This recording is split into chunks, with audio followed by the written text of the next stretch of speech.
All right, let's get started, guys. How are we doing today? Get out your pens, get out your notepads. It's time to get cracking. It's your boy Smells, and this is Said, number one culture and Christ-centered community serving podcast in the whole wild world. Yeah, and it's great to have you here again. I hope you're good. I hope you're well. I hope you enjoyed the last episode. Let's get right into this one. So this one, I'm gonna try. Yeah, I feel like we have quite a lot of things to unpack for this episode. Let's see where this leads us, right? Um, yeah, here we go. That has to be like the shortest intro in the history of intros. I don't know. You tell me. Yeah, but let's get into it, right? So, I think I first heard the idea of GPS from Fini Olubi, right? If you don't know who Fini Olubi is, go on Instagram and just type Fini Olubi. She's an amazing woman of God. I heard about her from one of my friends, and yeah, I've been stuck for a while. She's just a lover of Jesus, and yeah, lovers of Jesus tend to have a special place in my heart. Yeah, so GPS is short for goals, plans, systems, right? So in one sentence, pretty much, it just means, to accomplish a goal, you need to have a plan, but don't stop there. You need to build systems that support that plan. Systems that you build around the plan hold as much weight as the plan itself, right? And the goal. Many people don't really know or even care about systems. This is how I really see the relationship between goals, plans, and systems. If you have a goal and a plan without a system, it's like having a building without foundations. The systems are technically the foundations of any plan and goal, right? It's pretty much what the plan rests upon. So having a goal and a plan, but not a system, is kind of like building on sand. And that's what many people have. Yeah, we have the goal, we know where we're going, we know how we actually want to get there, but we don't really know what we are trying to do or what needs to happen to actually help us follow through the plan.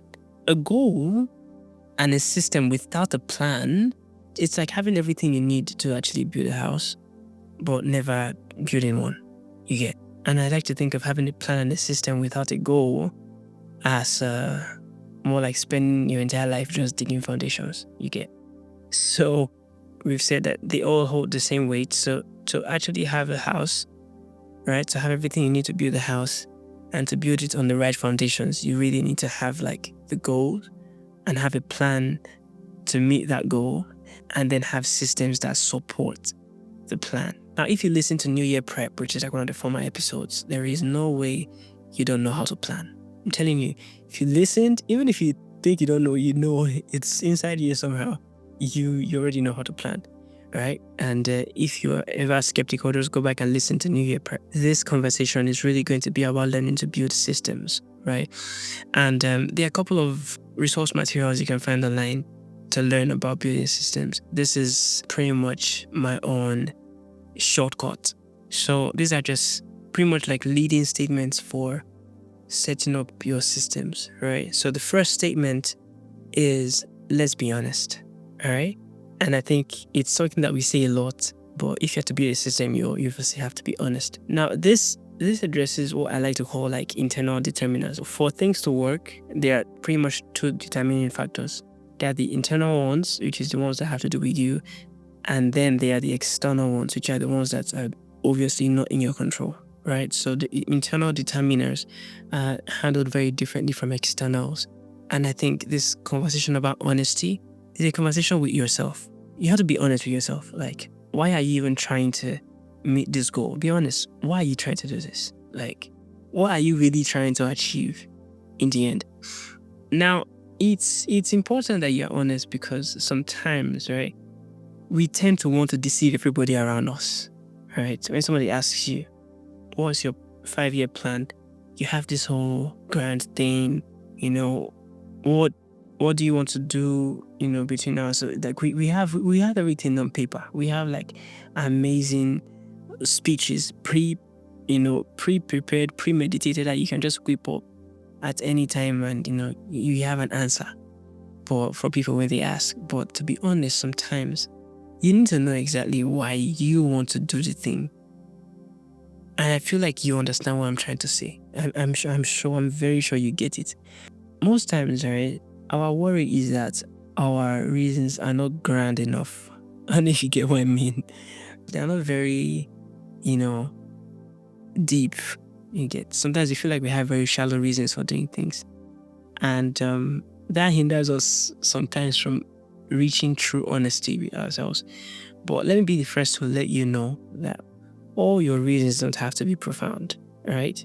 You don't have to have a profound reason for doing something every time.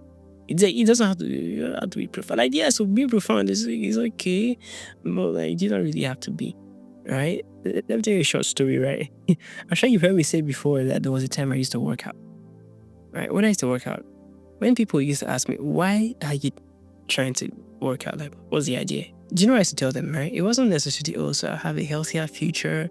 So no, the real reason I started working out when I did was because, and this is my first time saying this on air, so yeah, you heard it here first, and don't go and be telling everybody. It's between me and you. The real reason I wanted to work out was because I wanted my future wife to have a stunning husband. That sounds very vain, right? But bro, I'm telling you, that thing took me to the gym every morning. It sounds very shallow, but that was me being honest, and believe it or not, that took me to the gym a lot more than many of the profound things that we have going on, like, oh, you do it so that you can live longer. Nah, all that one is not anybody's business. And if you get what I mean. So yeah, just be honest. Don't try and deep it. You get what I mean? Don't try and make everything must not be deep. Does the goal really mean anything to you? Does it really mean enough? Because if it means enough to you, you would actually put in the work. You get what I'm trying to say? If it doesn't, if you're doing it and it doesn't really mean anything, or you think it's not worth it, it's going to be hard to like even start building systems around it. You get. Now this bit is pretty important, because when we get to the next part, right, you will realize that this conversation, if you have this conversation and you really, get an answer and you're honest about whatever you're trying to do, you will just realize that it will make your life a whole lot easier. A very well-defined goal would answer the honesty question, because to craft a concise representation of your goal, you must have gone through like a lot of mental gymnastics. Yeah, so questions like, like I already asked, does this goal mean anything? Is it worth it? Why are you doing this? In fact, more questions like, okay, where are we currently? Where am I currently in my life, right? And where am I actually trying to get to? You get, like, what would it mean when I've gotten to that place? You get, how do I even know that I've gone to that point? At what point can I tick this off and say, okay, yes, I have achieved this goal? You get, sometimes there's a temptation to have like eternal goals. You get, and by eternal goals, I just mean like goals that don't really have any end. You just say, my goal is to be better. It's to be, it's nice and it's very, very robust, but sometimes clarity, right, really is the fuel you need to keep going, because you know exactly where you're trying to get to. Okay, so that's like the first step. Be honest, right? So say with me, say, let's be honest. All right. So the next thing you have to do is be realistic. Somebody say, let's be realistic. Let's be realistic. Being realistic now is kind of like a whole skill. Like, you have to learn to be realistic, because sometimes people come out and, have the most outlandish goals and the most outlandish plans, and they're trying to build a system that is not real.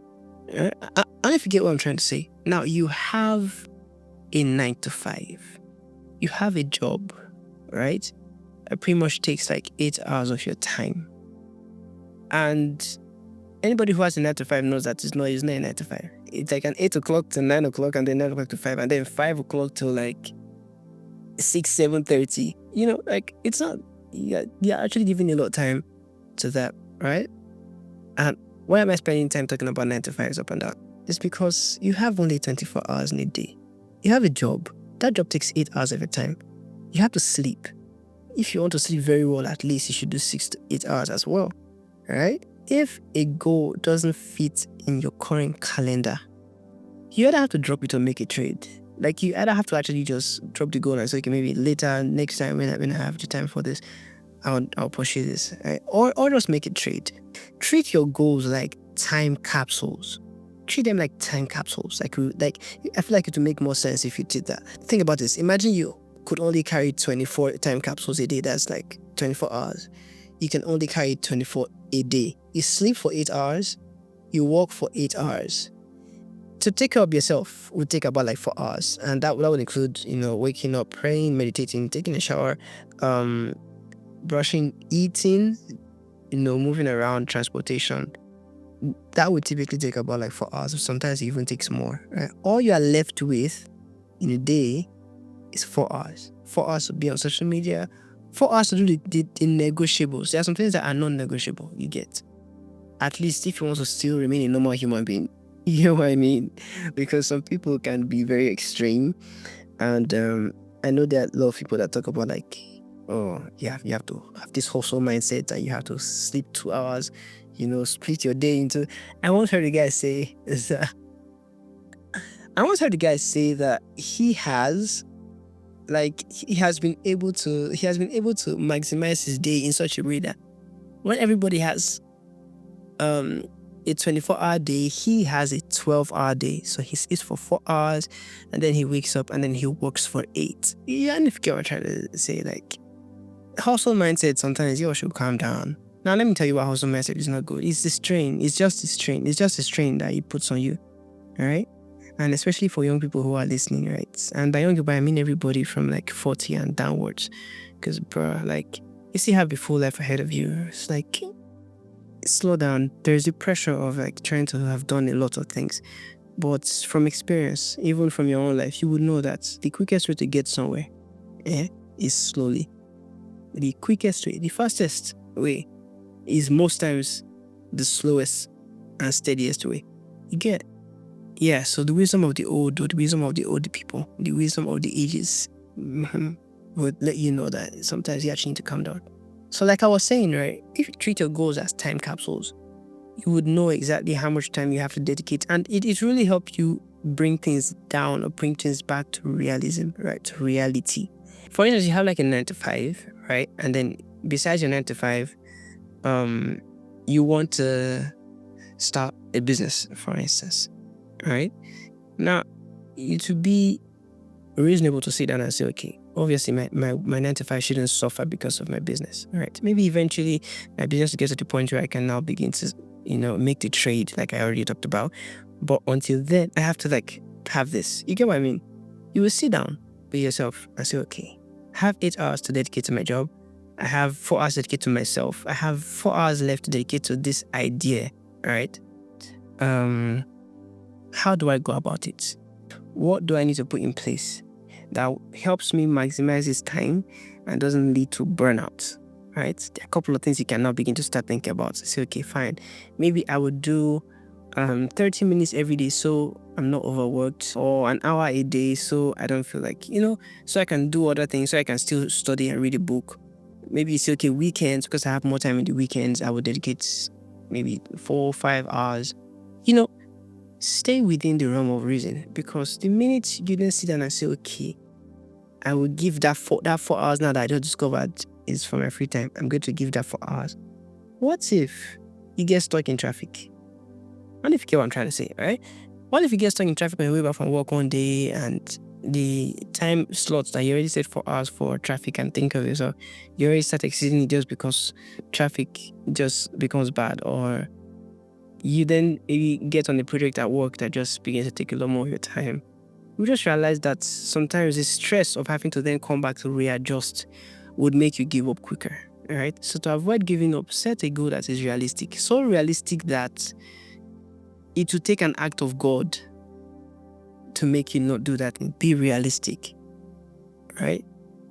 So we talked about honesty before, and if you're honest with yourself, you will know if you want it good enough or want it bad enough to make the trades that you have to make. Sometimes you might have to sacrifice even your lunch time at the office, right, for some things. But again, the honesty conversation should define how you want to go about it. So for some people, that business that they're trying to do is like do or die for them, and it's honestly more important than their current 9 to 5. For those kind of people, you would see them make some sort of sacrifices that might not make sense to somebody else, even if to you it's like, wow, to these people, it's like, it's the trade I have to make for the kind of person I'm trying to become or the thing I'm trying to do, right?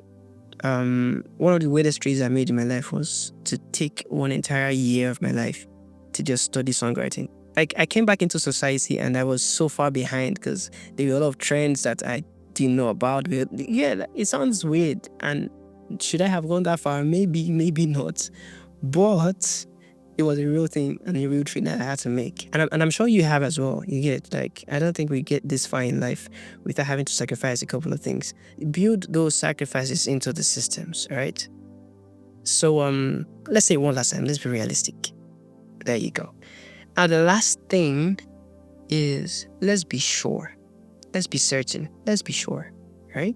So what was the first thing again? I don't know if you remember. The first thing was, let's be honest. Yeah. Second thing, let's be realistic. And the third thing right now is, let's be sure.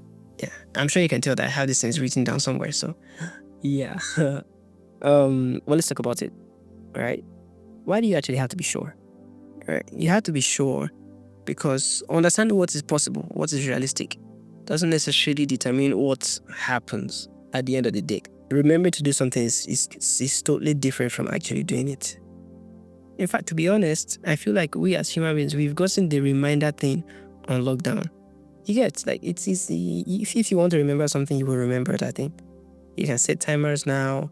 You can set reminders on your phone. You can have somebody else remind you. You have to be certain. And what does that even mean? To be certain. If you set your goals right, you already have everything you need for this. But this area is specifically about the start to finish process. Now, this is a real deal, right? This is knowing who does what, when, where, and how. Now, notice that I said who, because sometimes we feel like systems are always supposed to be built around us. The idea of a system is that different parts are working together. So it doesn't necessarily have to always be about you, right? But we'll come to that. How to have like a separate episode or maybe like put up a YouTube video on our channel just to help people craft better processes, because this is like the real thicker, but what I will be giving you here should be more than enough to get you going. So think of it like a maze, right? Or think of it like a series of steps. You need to have a start point and an end point. Typically, your start point is where you are at the moment, all right, with your life. And the end point is where you want to be, where you've reached that goal. So the end point is your goal, right? Your start point is your current state, where you are. And we like to think of the plans as every single step, right? From your start to the finish. Now, your systems are the things that support every single step from start to finish. I don't know if you had the mental picture in your head, right? So you have your start point, you have your end point, and then you have the plan, which is the steps that get you there. Now, the systems support each and every step. The systems don't necessarily support the whole thing as is. Rather, they actually support like every single step in the process. So let's say, for instance, my goal is I want to have written 20 songs, all right, this month. Where am I currently? What is my start point? Currently, I'm at 0, right? What is my end point? My end point is reaching my 20th song. You get, what are the steps that I need to take to get there? I need to go from step 1, write 1 song, write 2nd song, write 3rd song, write 4th song, write 5th song. That's the plan, or at least that's like a basic version of the plan. Some plans get even more like detailed, or you would go like, okay, I'm going to write every so and so day in the week. If you have like 4 weeks in a month, you could decide to write 5 songs every week. So if you do that for 4 weeks, that would be 20 songs at the end of the month, right? You could decide to say, okay, I'll write all 5 songs in one day. You could decide to say, okay, I will write a song every day and then take a break for like 2 days. I mean, whichever works for you. But everything that we just talked about are still just plans. Now, what is the system here? The systems are the things you put in place to make sure that you write those songs. Do you get? And to make sure that even if you skip a day, you find a way to write it, right? So Again, don't overthink it. Don't overthink it. Having the plan and having the systems, right, they help with certainty. You have to be very, very sure how you plan to meet those steps. Here's like a key part of this thing that I like to stress, right? So when building a system, right, don't only think in terms of what you can do. The entire idea of a system is that multiple parts are working together, right? So think of your digestive system. Everything starts from like your mouth, right? You eat, you swallow, your tongue, it gets into your esophagus, and then it goes down. The process ends when you've expended as much nutrients as you can from what you've eaten. But it wasn't only your stomach that did the digestion. It was an entire series of things that happened. So let's circle back. Remember we talked about being honest, right? If you have been honest with yourself, you would know that there are some kind of things that you just know you need external help. You just know that you need somebody else to remind you. The whole concept of accountability partners is now very, very popular. At the time, it wasn't really popular, but like at least we are all warming up to the fact that sometimes you need somebody that you have to be accountable to, right? So those are things that you talk about when you talk about systems. You're not just saying, oh, I'm trying to do this in isolation. I'm trying to do this on my own or my own brain.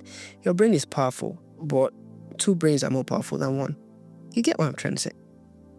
So don't only think in terms of what you can do. Learn to delegate. Say delegate. When I was just starting out working corporate, right?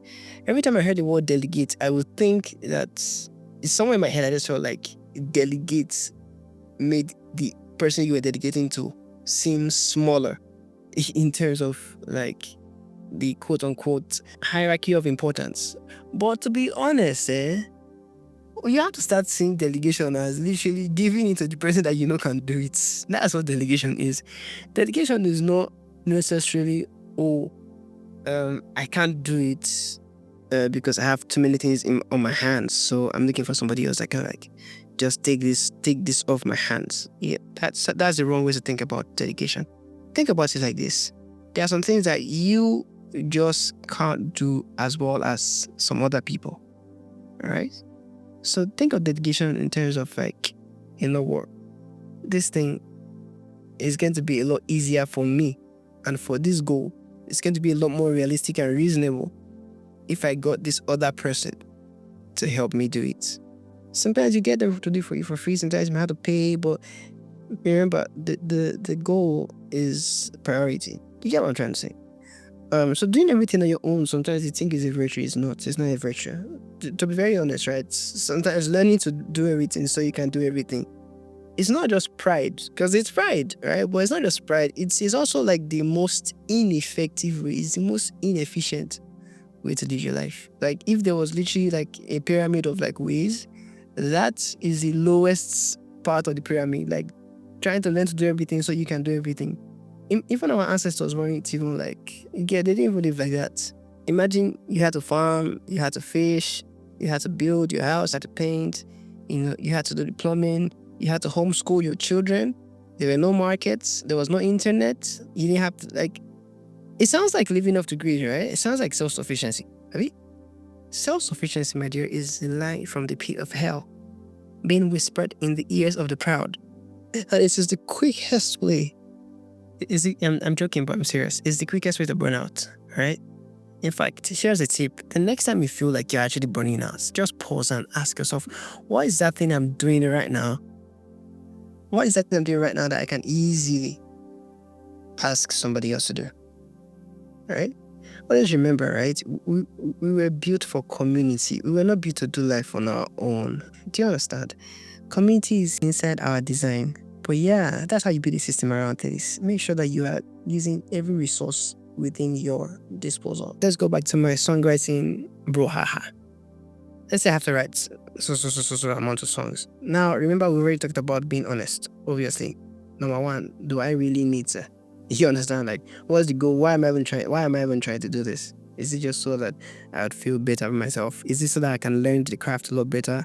You understand? Now, those questions would pretty much define my approach. After you're honest to yourself, you don't get into the realistic bits. Now, obviously, we've already talked about it.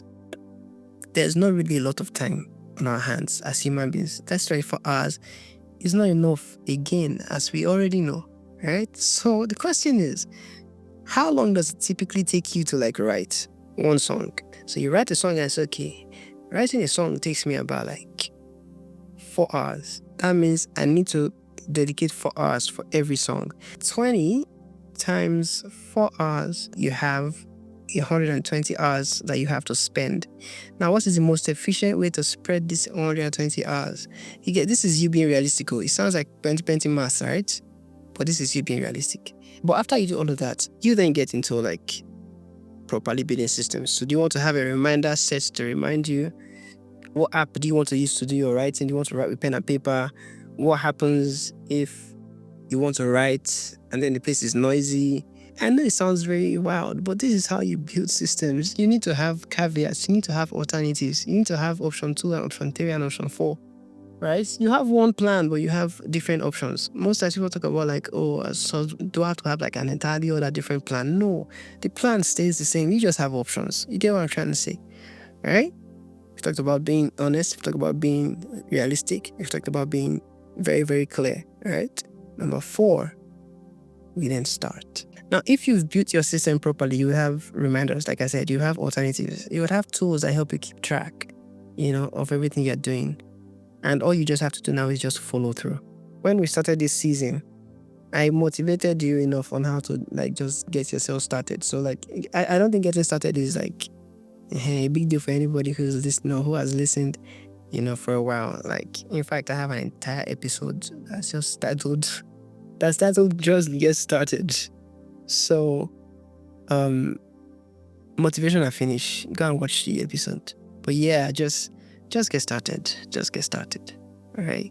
So I hope you've learned something, Sha. Remember, GPS is short for like goals, plans, and systems. All right. So revisit the episode anytime. And I'm really hoping you've taken some notes. If you didn't take notes, go and replay. If you get.